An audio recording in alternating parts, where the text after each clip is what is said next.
ঢাকা শহরের মধ্যে একটু সময় কাটানোর মতো স্পেস একেবারে নেই বললেই চলে, কিন্তু নেই মানে যে নেই বিষয়টা এমন না। খুঁজে পাওয়ার মতো আপনার একজোড়া চোখ থাকতে হবে, তাহলে আপনিও ঢাকাতে আউটিংয়ে যাওয়ার মতো দু একটা লোকেশন খুঁজে পাবেন। আর এমন একটা জায়গা নিয়ে আমাদের আজকের ভিডিও। আমরা গিয়েছিলাম বুড়িগঙ্গা নদী পার হয়ে বসুন্ধরা শিল্প এলাকার সামনে থেকে রিকশায় চড়ে কেরানীগঞ্জের তেঘরিয়াতে। ঢাকা মাওয়া হাইওয়ের পাশে সুন্দর এই জায়গাটা।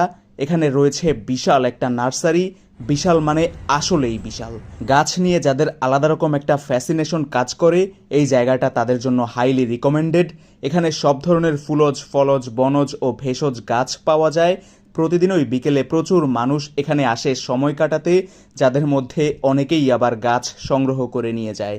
বিকেলবেলা এখানের মুক্ত পরিবেশ, ঢাকার কাছেই একটুখানি সবুজের হাতছানি, সবকিছু মিলিয়ে চমৎকার এই জায়গাটা আপনাকে হতাশ করবে না।